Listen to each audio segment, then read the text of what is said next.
تدبر قرآن امین احسن اصلاحی سورہ انعام آیات 95 تا 108۔ آگے کا مضمون۔ اوپر کا مجموعہ آیات توحید کے مضمون پر ختم ہوا تھا۔ اسی مضمون کے تعلق سے آگے توحید کے دلائل کی مزید وضاحت ہوئی۔ یہ دلائل توحید کے آفاقی دلائل ہیں جو بیان اس طرح ہوئے ہیں کہ ان سے معاد اور رسالت پر بھی روشنی پڑ رہی ہے۔ گویا وہ پورا مضمون ایک نئے اسلوب سے سامنے آ گیا ہے جو اس سورہ میں زیر بحث ہے۔ نیز کائنات کی نشانیوں پر غور کرنے کے لیے اس صحیح نقطۂ نظر کی طرف بھی اس سے رہنمائی ہو رہی ہے جو اوپر حجت ابراہیمی علیہ السلام کے سلسلے میں واضح ہوا ہے۔ پھر اسی تعلق سے قریش کو مخاطب کر کے ان کو مناسب حال تنبیہ کی گئی ہے۔ حضرت صلی اللہ علیہ وسلم کو مخاطب کر کے آپ صلی اللہ علیہ وسلم کو تسلی دی گئی ہے۔ مسلمانوں کو مخاطب کر کے مقتضائے وقت کے مناسب ہدایات دی گئی ہیں۔ غور کیجئے تو معلوم ہوگا کہ سورہ شروع سے اسی انداز پر چل رہی ہے۔ مرکزی مضمون توحید، معاد اور رسالت بار بار مختلف اسلوبوں سے سامنے آتا ہے اور بار بار مخاطبین کے اعتراضات اور ان کے رویے کے تعلق سے کلام تردید یا توضیح یا تسکین یا موعظت کی طرف مڑ جاتا ہے، لیکن سررشتہ کلام کہیں ہاتھ سے جانے نہیں پاتا۔ اس روشنی میں آگے کی آیات کی تلاوت فرمائیے۔ اعوذ باللہ من الشیطان الرجیم، بسم اللہ الرحمن الرحیم۔ ان اللہ فالق الحب والنوى یخرج الحی من المیت ومخرج المیت من الحی ذالکم اللہ فأنا تؤفکون۔ فالق الإصباح وجعل الليل سكنا والشمس والقمر حسبانا ذلك تقدير العزيز العليم وهو الذي جعل لكم النجوم لتهتدوا بها في ظلمات البر والبحر قد فصلنا الآيات لقوم يعلمون وَهُوَ الَّذِي أَنشَأَكُم مِّن نَّفْسٍ وَاحِدَةٍ فَمُسْتَقَرٌّ وَمُسْتَوْدَعٌ قَدْ فَصَّلْنَا الْآيَاتِ لِقَوْمٍ يَفْقَهُونَ وَهُوَ الَّذِي أَنزَلَ مِنَ السَّمَاءِ مَاءً فَأَخْرَجْنَا بِهِ نَبَاتَ كُلِّ شَيْءٍ فَأَخْرَجْنَا مِنْهُ خَضِرًا نُخْرِجُ مِنْهُ حَبًّا مُتَرَاكِبًا وَمِنَ النَّخْلِ مِنْ طَلْعِهَا كِنْوَانٌ دَانِيَةٌ وَجَنَّاتٍ مِّنْ أَعْنَابٍ وَالزَّيْتُونَ وَالرُّمَّانَ مشتبها وغير متشابه انظروا إلى ثمره إذا أثمر وينعه إن في ذلكم لآيات لقوم يؤمنون وجعلوا لله شركاء الجن وخلقهم وخرقوا له بنين وبنات بغير علم سبحانہ وتعالی عما یصفون بدیع السماوات والارض انا یکون له ولد ولم تکن له صاحبہ وخلق کل شیء وهو بکل شیء علیم ذالکم اللہ ربکم لا الہ الا ہو خالق کل شیء فاعبدوه وهو على كل شيء وكيل لا تدركه الأبصار وهو يدرك الأبصار وهو اللطيف الخبير قد جاءكم بصائر من ربكم فمن أبصر فلنفسه ومن عمي فعليها وما أنا عليكم بحفيظ وكذلك نصرف الآيات وليقولوا درست ولنبينه لقوم يعلمون اتبع ما أوحي إليك من ربك لا إله إلا هو وأعرض عن المشركين ولو شاء الله ما أشركوا وما جعلناك عليهم حفيظا وما أنت عليهم بوكيل ولا تسبوا الذين يدعون من دون الله فيسبوا الله عدوا بغير علم كذلك زينا لكل أمة عملهم ثم إلى ربهم مرجعهم فينبئهم بما كانوا يعملون۔ ترجمہ: بے شک اللہ ہی دانے اور گٹھلیوں کو پھاڑنے والا ہے، وہ برآمد کرتا ہے زندہ کو مردہ سے اور وہی برآمد کرنے والا ہے مردہ کو زندہ سے، بس وہی اللہ ہے، تو تم کہاں اوندھے ہوئے جاتے ہو؟ وہی برآمد کرنے والا ہے صبح کا،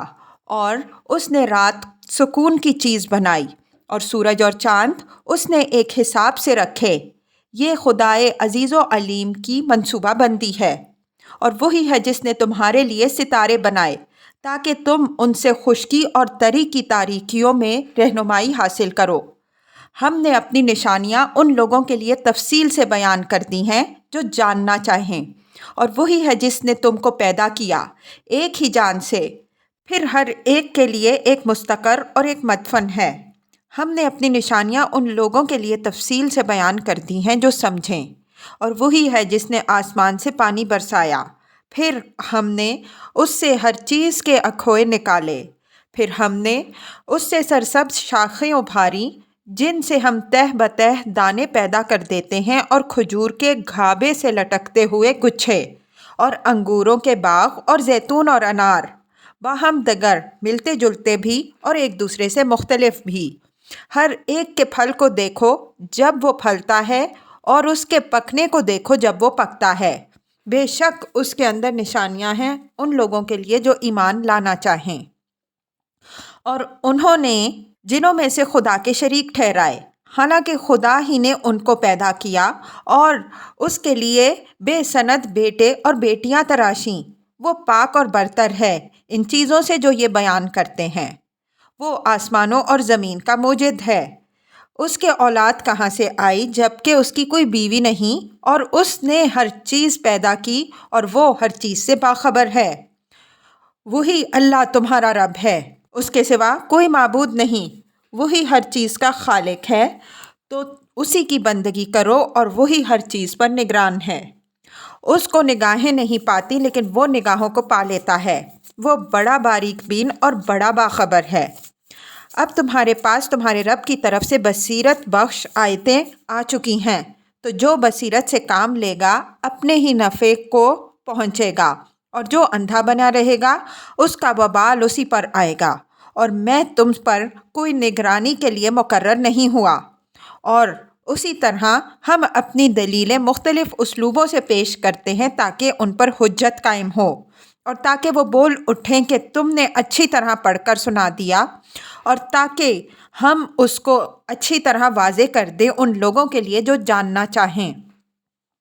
تم بس اس چیز کی پیروی کرو جو تمہارے رب کی طرف سے تم پر وحی کی جاتی ہے،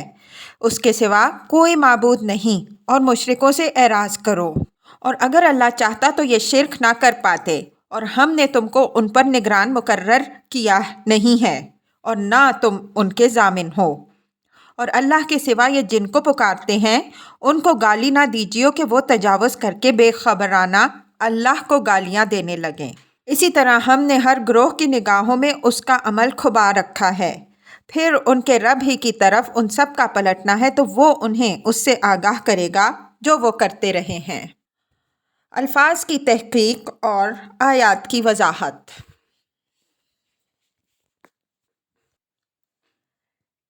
ان اللہ فالق الحب والنوى یخرج الحی من المیت ومخرج المیت من الحی ذالکم اللہ فانا تؤفکون فالق الاصباح وجعل اللیل سکنا والشمس والقمر حسبانا ذالک تقدیر العزیز العلیم وهو الذی جعل لکم النجوم لتہتدوا بها فی ظلمات البر والبحر قد فصلنا الآیات لقوم یعلمون۔ ان اللہ فالق الحب والنوا، حب اور نوا دانے اور گٹھلی کو کہتے ہیں۔ پہلے چھوٹی چیزوں سے آیات الہی کے بیان کا آغاز کیا ہے، پھر کائنات کی بڑی چیزوں کی طرف توجہ دلائی ہے۔ فرمایا کہ ایک چھوٹے سے دانے اور چھوٹی سی گٹھلی پر بھی خدا کے سوا کسی اور کو یہ اختیار حاصل نہیں ہے کہ ان کو پھاڑ کر ان کے اندر سے کھوئے نکالے، پھر ان کو پودا اور درخت بنا دے۔ یہ خدا ہی کی قدرت ہے اور اس کی حکمت ہے کہ وہ ایک ایک بیج اور ایک ایک گٹھلی کے اندر صلاحیتیں ودیت فرماتا ہے، پھر ان صلاحیتوں کو بروئے کار لانے کے لیے زمین، آسمان، ابر، ہوا، گرمی اور سردی، خزاں اور بہار سب کو امر فرماتا ہے کہ یہ سب مل کر اس کی پرورش میں اپنا اپنا حصہ ادا کریں۔ گویا اس زمین میں نشو و نما پانے والا ایک ایک دانہ اپنے وجود سے اس بات کی شہادت دے رہا ہے کہ اسی کے تصرف سے وہ وجود میں آیا ہے، جس کے تصرف میں یہ پوری کائنات ہے۔ اگر اس کائنات کی خدائی مختلف خداؤں اور دیوتاؤں میں بٹی ہوئی ہوتی اور وہ سب اپنے اپنے دائروں اور علاقوں میں خود مختار ہوتے تو اس دنیا کا نظام چلنا تو الگ رہا، رائی کا ایک دانہ بھی اپنی صلاحیتیں اجاگر نہیں کر سکتا تھا۔ یخرج الحی من المیت و مخرج المیت من الحی بعینیہ، یہی ٹکڑا معمولی فرق کے ساتھ آل عمران کی آیت 27 میں گزر چکا ہے۔ وہاں ہم بقدر ضرورت اس کی شرح کر چکے ہیں۔ یہ بے جان چیزوں سے زندگی کے اظہار اور پھر زندگی کے اوپر موت اور فنا کے طاری ہونے کی ایک جامع تعبیر ہے، جس کا مشاہدہ ہم اس کائنات کے ہر گوشے میں برابر کر رہے ہیں۔ آم کی بے جان گٹھلی اور گیہوں کے بے جان دانے سے ہرا بھرا درخت اور لہلہاتا ہوا پودا پیدا ہو جاتا ہے، اور پھر اسی سبز و شاداب درخت اور لہلہاتے ہوئے پودے پر زردی، خشکی اور مردنی طاری ہو جاتی ہے، یہاں تک کہ ایک دن وہ ختم ہو جاتا ہے۔ یہی مشاہدہ ہم انسانوں اور حیوانوں میں بھی کرتے ہیں، یہاں تک کہ قوموں اور ملتوں کے اندر بھی موت اور زندگی، عروج و زوال کی یہی داستان برابر دہرائی جا رہی ہے۔ ایک قوم پردہ عدم سے نکلتی ہے، ساری دنیا پر چھا جاتی ہے، اور پھر وہی قوم ایک دن آتا ہے کہ پردہ عدم میں جا چھپتی ہے۔ موت اور زندگی کے اس قانون سے کسی کے لیے مفر نہیں۔ اگر خدا کے سوا کسی اور کا بھی اس کائنات میں مالکانہ اور خود مختارانہ تصرف ہے تو کسی ایک ہی گوشے میں وہ اس قانون کو باطل کیوں نہیں کر دیتا؟ اور اگر خدا سرے سے ہے ہی نہیں بلکہ یہ سب کچھ مجرد مادے یا کسی اندھی بہری طاقت کا بزور ہے، تو اس کا تقاضا تو یہ تھا کہ یہ بزور قائم و دائم رہے، نہ اس میں کبھی انقطاع ہو، نہ اس کے رخ میں کوئی تبدیلی واقع ہو، نہ اس پر کوئی تغیر طاری ہو۔ یہاں زبان کا ایک نقطہ بھی قابل لحاظ ہے۔ پہلے تو فرمایا یخرج الحی من المیت، لیکن دوسرے ٹکڑے میں اسلوب بدل کر فرمایا مخرج المیت من الحی، مردہ سے زندہ کو نکالنے کے لیے فعل استعمال فرمایا جو صرف تصویر حال کا فائدہ دیتا ہے، لیکن زندہ سے مردہ کو برآمد کرنے کے لیے فاعل کا صیغہ استعمال فرمایا، جس کے اندر عزم اور فیصلہ کا مفہوم بھی مضمر ہوتا ہے۔ اس اختلاف کی وجہ ہماری سمجھ میں یہ آئی ہے کہ زندگی حاصل ہو جانے کے بعد کوئی جاندار بھی اپنی زندگی موت کے حوالے کرنے پر راضی نہیں ہوتا، لیکن قدرت کا قانون ایسا اٹل ہے کہ وہ بہرحال اس کو موت میں تبدیل کر کے ہی رہتا ہے۔ یہ نہایت واضح ثبوت ہے اس بات کا کہ خدا کے سوا اس کائنات میں کسی کا کوئی دخل نہیں، اگر ہے کسی کا تو وہ اپنی محبوب زندگی کو موت کے پنجے سے کیوں نہیں بچا لیتا۔ یہی مضمون سورہ واقعہ میں یوں بیان ہوا ہے، فَلَوْلَا إِن كُنتُمْ غَيْرَ مَدِينِينَ تَرْجِعُونَهَا إِن كُنتُمْ صَادِقِينَ 86 تا 87۔ اگر تم کسی کے محکوم نہیں ہو تو اپنی حلق میں آئی ہوئی جان کو واپس کیوں نہیں لوٹا لیتے اگر تم سچے ہو؟ عام طور پر لوگوں نے اس آیت کو انڈے اور مرغی اور انڈے کی حکایت تک محدود کر رکھا ہے، لیکن اوپر کی تفصیل سے یہ بات واضح ہوئی کہ یہ تعبیر ہے قدرت کے ان قوانین کی جو اس نے بے جان چیزوں کے اندر زندگی کے اور جاندار چیزوں کے اندر موت کے ودیت کیے ہیں، جن کو صرف قدرت ہی بروئے کار لاتی ہے اور جن کی گرفت سے کوئی آزاد نہیں ہے۔ ذالکم اللہ فانا تؤفکون، آگے فرمایا ہے ذالکم اللہ ربکم، وہی اللہ تمہارا رب ہے۔ اگر اس جملے کی تفسیر اس جملے کی روشنی میں کی جائے تو ماننا پڑے گا کہ یہاں خبر محذوف ہے، اور اگر اسی کو پورا جملہ مانا جائے تو اس کے معنی یہ ہوں گے کہ یہ سب اللہ ہی کا کرشمہ قدرت ہے، تو تم کہاں اوندھے ہوئے جاتے ہو؟ یہ واضح رہے کہ اہل عرب اللہ کو نہ صرف مانتے تھے بلکہ ہر چیز کا خالق بھی اسی کو مانتے تھے، لیکن اس کے ساتھ ساتھ شرک میں بھی مبتلا تھے۔ اس لیے فرمایا کہ فکر سلیم کے لیے سیدھی راہ تو یہ ہے کہ جب یہ سارا تصرف اللہ ہی کا ہے تو بندہ صرف اسی کی عبادت و اطاعت کرے، لیکن تمہاری عقل کہاں اوندھی ہوئی جاتی ہے کہ ایک قدم صحیح اٹھا کر پھر دوسرے رخ پر مڑ جاتے ہو اور پائی ہوئی حقیقت کو گم کر دیتے ہو۔ یہ آیت اگرچہ واضح طور پر تو بیان توحید ہی کے سیاق میں ہے، لیکن اس میں ایک لطیف اشارہ معاد کی طرف بھی ہو گیا، اس لیے کہ جب ہم ہر قدم پر مردہ سے زندہ کو ظاہر ہوتے دیکھتے ہیں تو اس بات پر تعجب کی کیا وجہ ہے کہ مر جانے اور گل سڑ جانے کے بعد خدا ہمیں دوبارہ اٹھا کھڑا کرے گا۔ گٹھلی اور دانہ زمین میں سڑ گل کر اگر از سر نو زندہ ہو سکتے ہیں تو ہم زمین میں دفن ہو جانے کے بعد آخر اللہ کے حکم سے دوبارہ کیوں نہیں زندہ ہو سکتے؟ فالق الاصباح وجعل اللیل سکنا، یعنی وہی خدا جس کی شانیں زمین کے اندر دفن ہونے والے دانے اور گٹھلی کے اندر یوں نمایاں ہوتی ہیں، ذرا نگاہ اٹھا کر اس کی شانیں آسمان میں بھی دیکھو۔ وہ جس طرح گٹھلی کو پھاڑ کر اس کے اندر سے درخت پیدا کر دیتا ہے، اسی طرح پردہ شب کو چاک کر کے اس کے اندر سے صبح نمودار کر دیتا ہے۔ پھر فرمایا کہ اس نے شب کو تمہارے لیے سکون بخشنے والی اور تمہاری کلفت کو دور کرنے والی بنایا، تم اس میں دن کی ماندگی کو دور کرتے ہو اور تمہارے قوا اور اعصاب اس میں اثر نو میدان عمل میں اترنے کے لیے تازہ دم ہوتے ہیں۔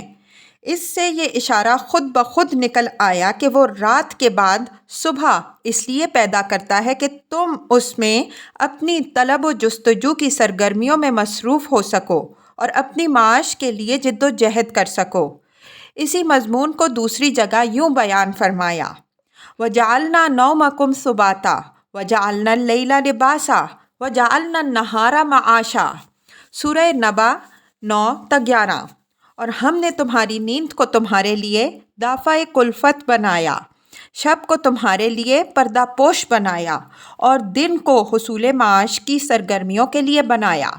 مطلب یہ ہے کہ صبح اور شام، دن اور رات کی اس نوعیت پر غور کرو۔ تمہاری عقل یہ بات باور کرتی ہے کہ صبح کا لانے والا کوئی اور ہے، شام کا لانے والا کوئی اور دن کا پیدا کرنے والا کوئی اور ہے، رات کا پیدا کرنے والا کوئی اور، یا یہ بات قبول کرتی ہے کہ صبح اور شام، دن اور رات سب اللہ ہی کے حکم سے آتے جاتے ہیں۔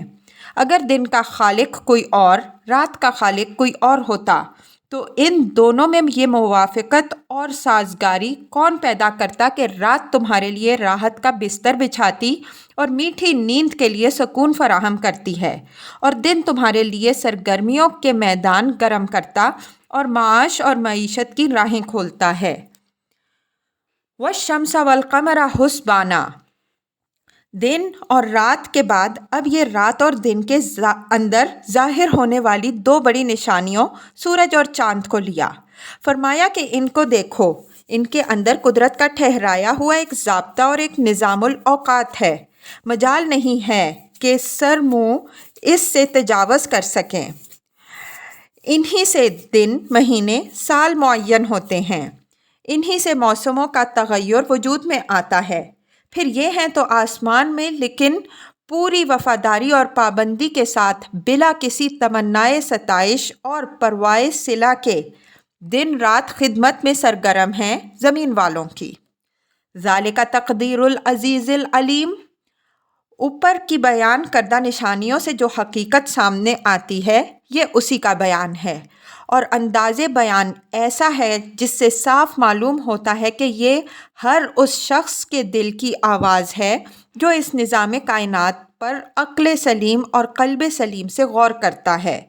جس کی عقل سلیم ہے وہ جب اس نظام اور اس کے بے پایاں برکات پر غور کرتا ہے تو بے تحاشا اس کی زبان سے یہ گواہی نکلتی ہے کہ یہ ساری منصوبہ بندی خدائے عزیز و علیم ہی کی ہے۔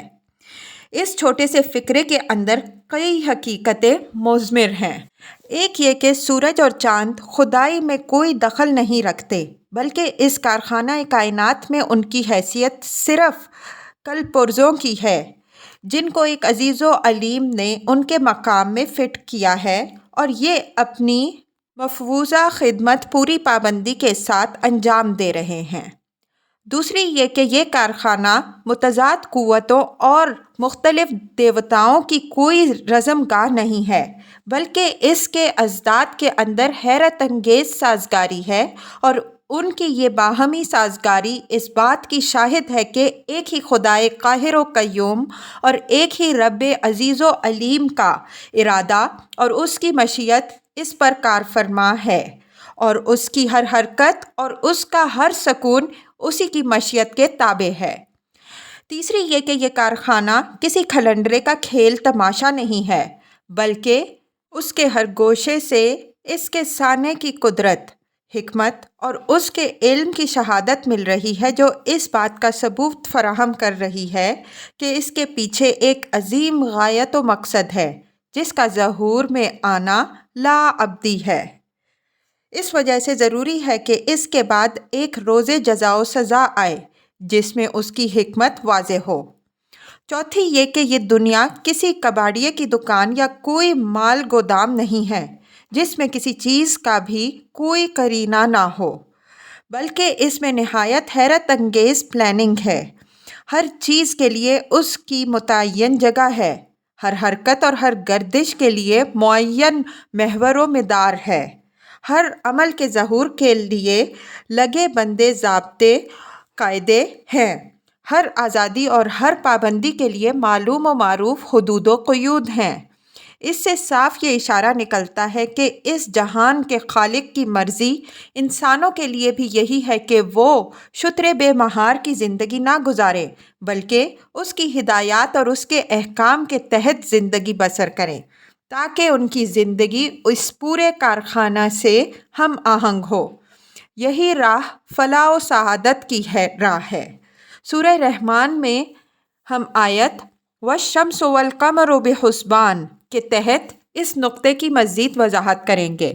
وہاں قرآن نے اسی آفاقی شہادت سے رسالت کی ضرورت پر استشہاد کیا ہے۔ اس آیت میں تقدیر کا لفظ وہی مفہوم رکھتا ہے جو پلاننگ کا مفہوم ہے۔ عزیز کی صفت خدا کی بے انتہا قدرت اور سب پر اس کی بالا تری کو، اور علیم کی صفت اس کے محیط کل علم کے ساتھ ساتھ اس کی بے انتہا حکمت کو ظاہر کرتی ہے، اس لیے کہ علم حکمت کو بھی مقتضی ہے۔ اس سے یہ بات بھی نکلتی ہے کہ خدا اس نظام کائنات کا کوئی جزو نہیں ہے، بلکہ وہ سب سے بالا تر ہے۔ اس کی قدرت، اس کا علم اور اس کی حکمت سب کو اپنے احاطہ میں لیے ہوئے ہے۔ سورج اور چاند کے بعد ستاروں کی طرف متوجہ کیا کہ دیکھ لو، یہ خود اپنی خدمت گزاری سے شہادت دے رہے ہیں کہ خالق نے ان کو تمہاری خدمت پر مقرر کیا ہے۔ جب تم خشکی اور تری کا سفر کرتے ہو تو سمندروں اور بیابانوں میں یہ روشنیوں کے مینار اور برجیوں کی طرح تمہاری کشتیوں اور تمہارے قافلوں کو سمتوں اور راستوں سے آگاہ کرتی ہیں۔ اب یہ کیسی بیوقوفی کی بات ہے کہ وہ خود تو اپنے عمل سے بتا رہے ہیں کہ تمہارے خالق نے ان کو تمہاری خدمت میں لگا رکھا ہے اور تم ان کو خدا کی خدائی میں شریک مان کر ان کے بت کھڑے کر کے ان کی پرستش شروع کر دو۔ پھر یہ دیکھو کہ یہ ہیں تو آسمان میں، لیکن شمع برادری کی خدمت وہ تم زمین والوں کی انجام دے رہے ہیں۔ سوچو کہ زمین کا خدا الگ ہوتا اور آسمان کے دیوتا الگ ہوتے تو آسمان کے ستاروں کو کیا پڑی تھی کہ وہ زمین والوں کو راستہ بتانے کے لیے ساری رات دیت بانوں میں کھڑے کھڑے اپنی نیندیں خراب کرتے۔ یہ صورتحال تو صاف شہادت دے رہی ہے کہ زمین و آسمان سب پر ایک ہی خدا کی حکمرانی ہے اور اسی نے ان ستاروں کو تمہاری خدمت کے لیے مسخر کیا ہے تاکہ تم اپنے رب کے شکر گزار بنو اور اسی کی عبادت کرو۔ یہاں یہ بات ذہن میں رہے کہ عرب شعراء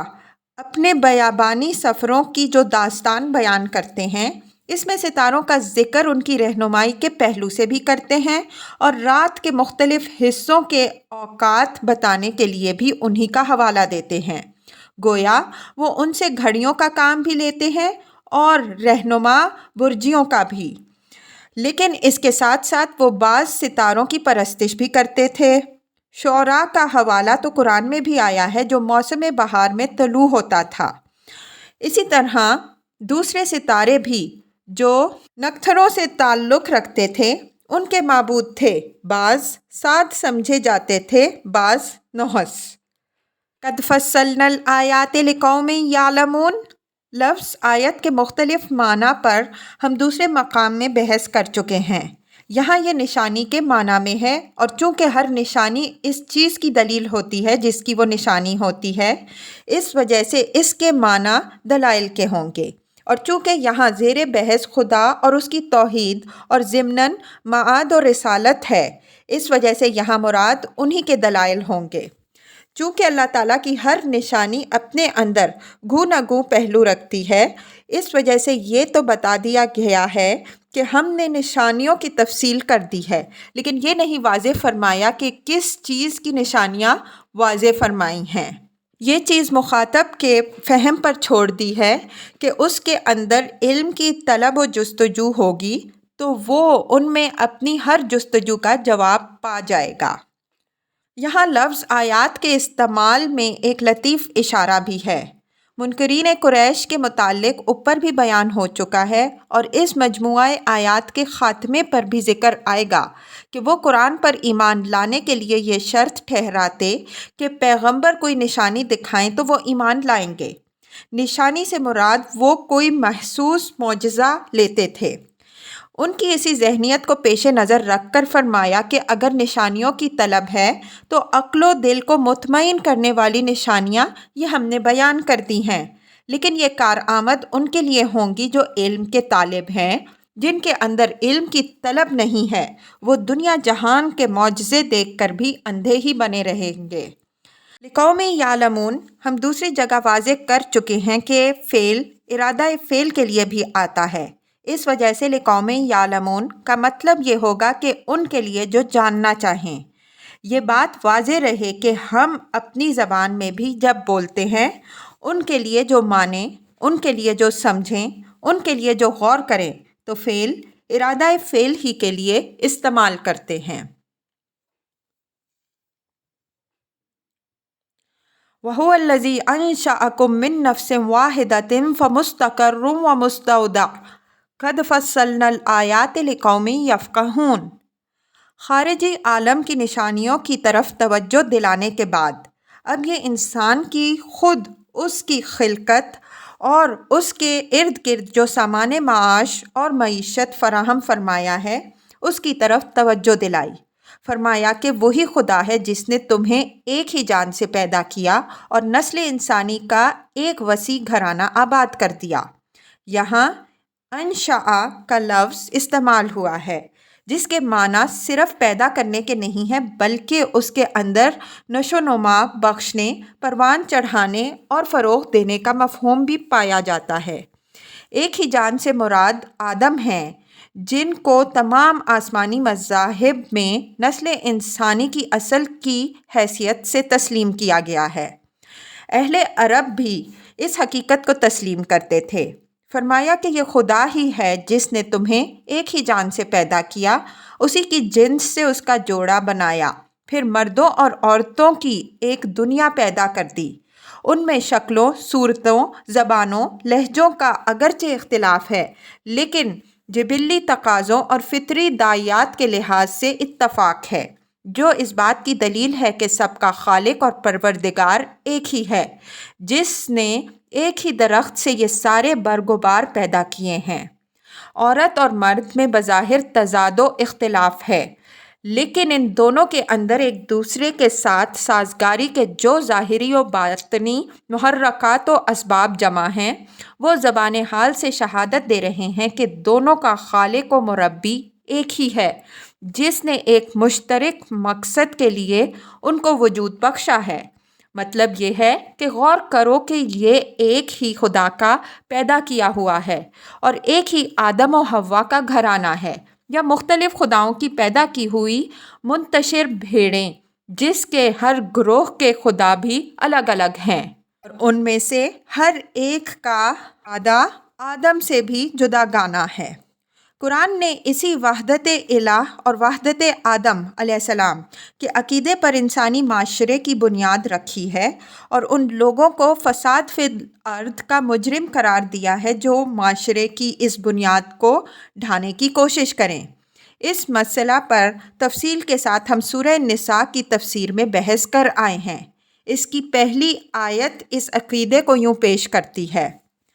یا ایھا الناس اتقوا ربکم الذی خلقکم من نفس واحدہ وخلق منہا زوجہا وبث منہما رجالا کثیرا ونساء واتقوا اللہ الذی تساءلون بہ والارحام ان اللہ کان علیکم رقیبا۔ اے لوگوں، تم اپنے اس خداوند سے ڈرو جس نے تم کو ایک ہی جان سے پیدا کیا اور اسی کی جنس سے پیدا کیا اس کے جوڑے کو، اور پھر ان دونوں کے سے پھیلا دیے بے شمار مرد اور بے شمار عورتیں، اور اس اللہ سے ڈرو جس کے واسطے سے تم ایک دوسرے سے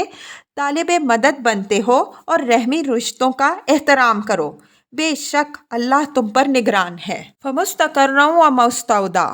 مستقر کے معنی قرار اور سکونت کی جگہ کے ہیں، اور مستودع اس جگہ کو کہتے ہیں جہاں کوئی چیز بطور عدیت و امانت حفاظت سے رکھی جائے۔ قرینہ دلیل ہے کہ یہاں مستقر سے مراد وہ جگہ ہے جہاں پیدا ہونے کے بعد انسان رہتا بستا ہے۔ وَلَكُمْ فِي الْأَرْضِ مُسْتَقَرٌّ وَمَتَاعٌ إِلَىٰ حِینٍ، بقرہ 36۔ اور تمہارے لیے زمین میں ایک وقت خاص تک رہنے بسنے کی جگہ اور کھانا پینا ہے۔ مستودع سے مراد وہ جگہ ہے جہاں مرنے کے بعد وہ دفن کیا جاتا ہے۔ دنیا میں آنے کے بعد انسان یہ دونوں ہی چیزیں پاتا ہے۔ جتنی زندگی اس کے لیے مقدر ہوتی ہے اتنے دن وہ گزارتا ہے، اور جو رزق اس کے لیے مقدر ہوتا ہے اس سے متمتع ہوتا ہے، اور اس کا یہ جینا اور خدا کے بخشے ہوئے رزق سے متمتع ہونا اس بات کی دلیل ہے کہ وہ خدا کی نگرانی اور اس کے علم میں ہے۔ پھر جب اس دنیا میں اس کی مدت حیات ختم ہو جاتی ہے تو وہ اپنی جان آفرین کے سپرد کرتا ہے، اور جہاں کہیں بھی دفن ہوتا ہے خدا ہی کی زمین میں دفن ہوتا ہے، اور جب خدا کا حکم ہوگا تو زمین اس امانت کو خدا کے حوالے کر دے گی۔ جس طرح ہر شخص کا مستقر خدا کے علم میں ہوتا ہے، اسی طرح اس کا مستودع بھی اس کے علم میں ہوتا ہے۔ خدا کا علم ہر چیز کو محیط ہے، کوئی چیز بھی اس سے مخفی نہیں۔ قرآن مجید میں یہ مضمون دوسرے مقامات میں اس سے زیادہ وضاحت کے ساتھ بیان ہوا ہے۔ مثلاً وَمَا مِن دَابَّةٍ فِي الْأَرْضِ إِلَّا عَلَى اللَّهِ رِزْقُهَا وَيَعْلَمُ مُسْتَقَرَّهَا وَمُسْتَوْدَعَهَا كُلٌّ فِي كِتَابٍ مُبِینٍ۔ ہود 6۔ اور نہیں ہے زمین میں کوئی جاندار مگر اللہ ہی اس کو روزی دیتا ہے، اور خدا دنیا میں اس کے لیے مستقر کو بھی جانتا ہے اور مرنے پر اس کے سپرد کیے جانے کی جگہ کو بھی۔ ہر چیز ایک واضح رجسٹر میں درج ہے۔ مطلب یہ ہے کہ پیدا ہونے کے بعد زندگی، رزق اور اسباب و وسائل سب کچھ اسی سے حاصل ہوتا ہے، تو کسی غیر کو انسان اپنی امید کا مرجع کیوں بنائے؟ پھر مدفن کے لیے مستودع کا لفظ استعمال کر کے ایک لطیف اشارہ مرنے کے بعد اٹھائے جانے کی طرف بھی فرما دیا کہ انسان جب مرتا ہے تو یہ نہیں ہوتا کہ وہ ختم ہو گیا، بلکہ وہ زمین کی تحویل میں دے دیا جاتا ہے جہاں سے وہ پھر اٹھایا جائے گا تاکہ وہ اپنی شکر گزاری کا انعام پائے۔ اگر خدا کی بخشی ہوئی نعمتوں کا اس نے حق پہچانا ہے اور اپنی ناشکری کی سزا بھگتے اگر اس نے خدا کی نعمتوں کی ناقدری کی ہے۔ یہ خدا کی رحمت و ربوبیت اور اس کے علم و حکمت کا لازمی تقاضا ہے۔ قد فصلنا الآیات لقوم یفقہون، اس میں وہی بات فرمائی گئی ہے جو اوپر گزر چکی ہے۔ اس کا اعادہ اس بات کی دلیل ہے کہ مخاطب نہایت ضدی ہیں جو بات تو سمجھنا نہیں چاہتے، لیکن بہانہ یہ تراش رہے ہیں کہ ان کو کوئی معجزہ نہیں دکھایا جا رہا ہے۔ علم تفقہ میں یہ فرق ہے کہ علم عقل اور شعور کا فعل ہے اور تفقہ دل کا۔ چنانچہ قرآن میں جگہ جگہ ارشاد ہوا ہے لَهُمْ قُلُوبٌ لَا يَفْقَهُونَ بِهَا، ان کے دل ہیں جن سے وہ سمجھتے نہیں۔ یہ اشارہ اس بات کی طرف ہے کہ انسان پر خدا کی نشانیاں اس وقت ظاہر ہوتی ہیں جب وہ اپنی عقل اور دل کو استعمال کرتا ہے۔ جب تک وہ محسوسات کا غلام بنا رہتا ہے اس وقت تک اس کی مثال گدھے کی ہے جو ڈنڈے کی زبان کے سوا کوئی دوسری زبان نہیں سمجھتا۔ یہاں یہ بات بھی یاد رکھنی چاہیے کہ عقل اور دل بھی مشاہدہ کائنات سے خدا تک اسی صورت میں پہنچتے ہیں جب ان کے اندر محسوسات سے آگے بڑھنے کی ہمت اور حوصلہ ہو۔ اگر وہ صرف محسوسات ہی پر قانع ہو جائیں اور ان کی ساری تگ و دو انہی چیزوں کے لیے رہ جائے جو اس حیات سے چند روزہ میں کام آنے والی ہیں، تو بسا اوقات تل تو ان کو نظر آ جاتا ہے لیکن تل کی اوٹ کا پہاڑ ان سے اوجھل ہی رہتا ہے۔ حب عاجلہ کی بیماری ہے جس کا اثر یہ ہوتا ہے کہ دیکھنے کو تو سب کچھ دیکھتے ہیں لیکن سوجھتا کچھ نہیں ہے۔